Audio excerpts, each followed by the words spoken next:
Hey, good morning. I'm Patricia Murphy. It's Tuesday. This is Seattle Now. December is here, so you know what that means. Holiday shopping season. Sure, you may be tempted to buy everything online, but many local small businesses rely on this time of year to stay afloat. Where we spend our money matters because people matter, community matters.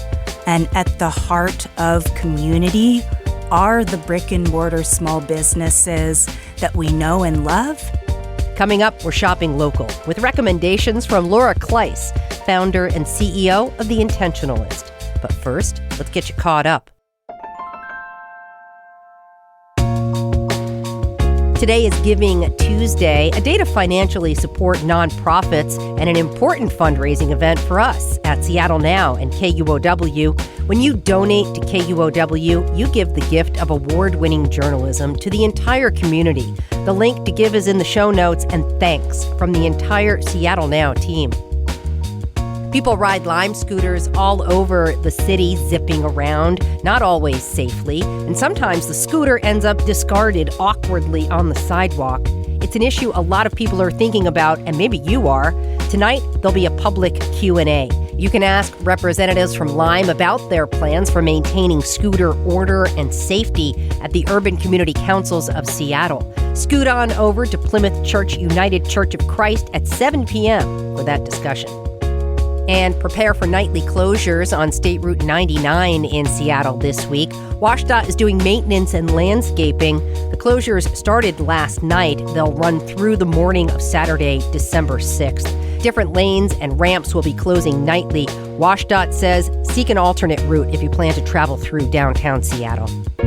Check back for more headlines on tonight's episode of Seattle Now. Thanksgiving leftovers are dwindling, and we are moving on. Christmas music is everywhere you go. Lights are going up. The holiday shopping season is upon us. Inflation and economic uncertainty are definitely in the mix this year, but that doesn't mean people aren't committed to spending. If you're looking for a thoughtful gift, sometimes where you shop can matter just as much as what you buy. Laura Kleiss is here with some ideas for local holiday shopping. She's the CEO and founder of The Intentionalist, which connects shoppers with local businesses. Laura, good to see you. Thanks so much for coming in. I'm super excited to be here. So glad you're here. So let's talk first about The Intentionalist just for a minute. What should listeners know and understand? So Intentionalist is an online directory, storytelling platform, and incentive vehicle for people who love to connect with and support brick-and-mortar small businesses at the heart of our communities. It goes without saying, but this is a critical time of year for small businesses. When you talk with local business owners, what do they tell you about getting customers in the door this time of year? It's truly make or break. What a lot of us might not realize is that anywhere from a third all the way up to a half of small business annual sales happen during the holiday season. Okay, so this is really, really critical. It is in part because it's also been an incredibly challenging year, which has followed challenging year and challenging year for the last several. Okay, so the stakes are really high, and there are a lot of factors right now that could be affecting purchasing. Tariffs, inflation, job security, job uncertainty. What are small business owners anticipating? What are you hearing from them right now? A lot of anxiety, just because the holiday season really is so critical to their survival. It's really important to them and really to all of us that we show up and show out this holiday season. There's a lot to compete with for a small business. A lot of people do their shopping on Amazon or other online platforms, either for convenience or to save money. Why should people shop local when time is so valuable? So it is no secret that convenience is a priority for all of us. And at the same time, I think that if we pause for a moment and think about what matters. Yes, time matters, but so do the connections that we have to people in our communities, so do the vibrant storefronts that make our neighborhoods the places that we're excited to live and work and play. The fact of the matter is, small businesses are the people and places and spaces where we go to connect with one another, celebrate special occasions, and oftentimes find belonging. And so what that means is that the value of small businesses is so much more than the products and services for sale. You brought some ideas for us. Let's talk about some small local businesses you want people to know about.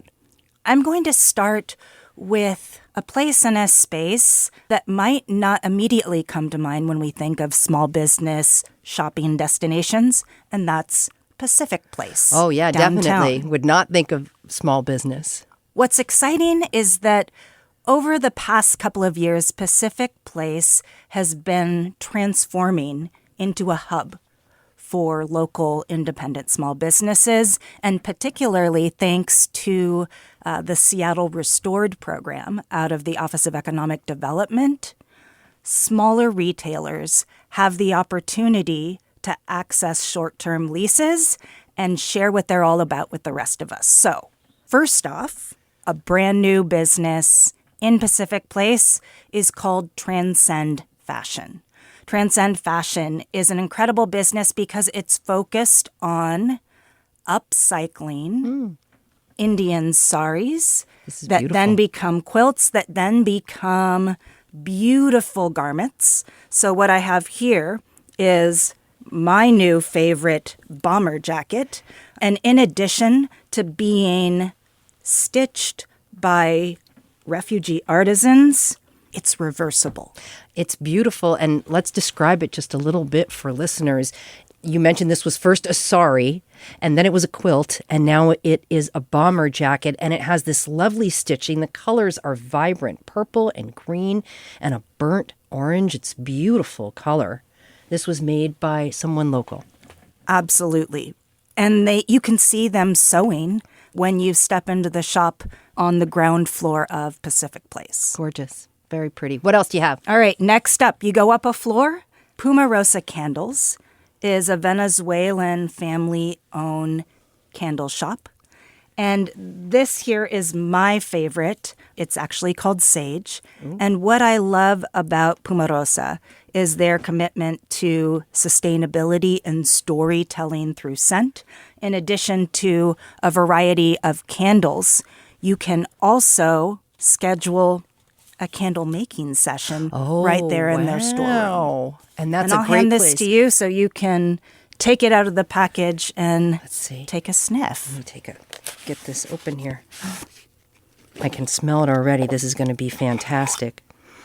Oh, this is lovely. And So it's not overpowering. Exactly. Oh my gosh, because it can become very cloying. It can become cloying very quickly. That is lovely and gentle. Chamomile, white sage, and lavender.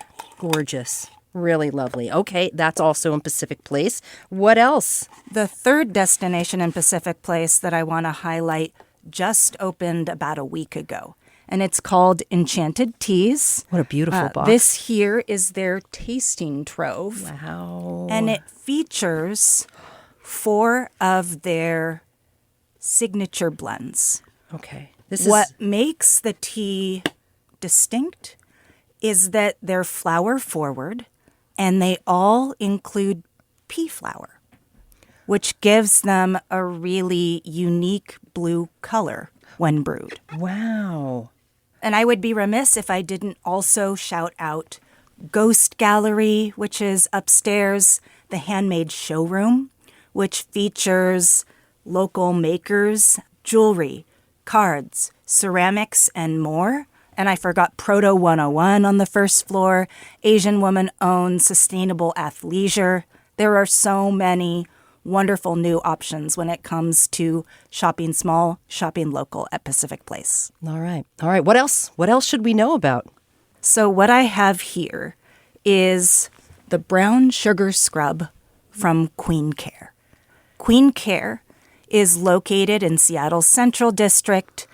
The owner, Monica Matthews, also has an affiliated nonprofit organization called Life Enrichment Group that supports King County Youth of Color. And so all of the Queen Care purchases support the incredible impact of her nonprofit, which has been a part of the greater Seattle impact landscape for more than 2 decades. All right. Give that to someone who needs to take a little time for themselves, even if it's just a few minutes in the shower in the morning. What do you have there? Oh, more tea. So Seattle is a coffee town. The reason that I wanted to bring some Friday afternoon tea with me is because in addition to being a delightful, queer, Latinx woman-owned tea shop that's a bit geek-forward in all the most delightful ways, you can also schedule a special tea blending session with the founder Friday. Oh, wow. And so something fun that my wife and I did to celebrate an anniversary a couple years back is we scheduled a custom tea blending session. And so it's something that, you could do on your own, or it's something that you can do with or for a friend as a fun, customized gift.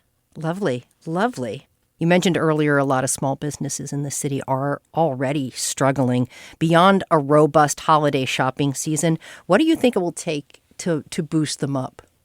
It wasn't so long ago that we were all navigating the crisis that was the COVID-19 pandemic. And at that time, we had the visceral visual reminder of how vulnerable small businesses in our communities are when lights went dark and boards went up.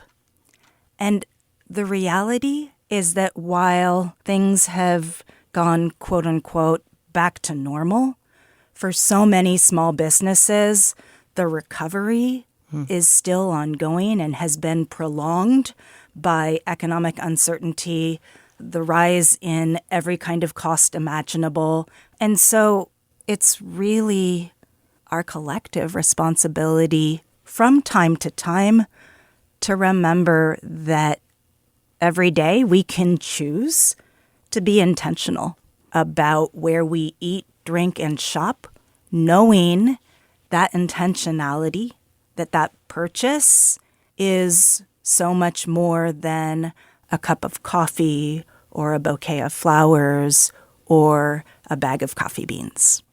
And you have a blog post that you will publish to help people find their way around to local businesses, right?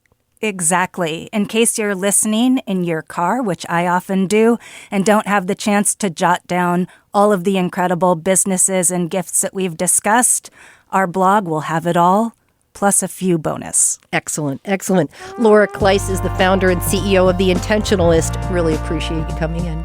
Thanks so much for having me. Appreciate you listening to Seattle Now, and thank you for supporting us financially, especially on Giving Tuesday. Today's episode was produced by Andy Hurst. It was edited by Caroline Chamberlain Gomez. Our production team also includes Brooklyn Jamerson Flowers, Vaughn Jones, and Paige Browning. Greg Kramer does our theme music. Seattle Now and KUOW Public Radio are members of the NPR network. I'm Patricia Murphy. See you soon.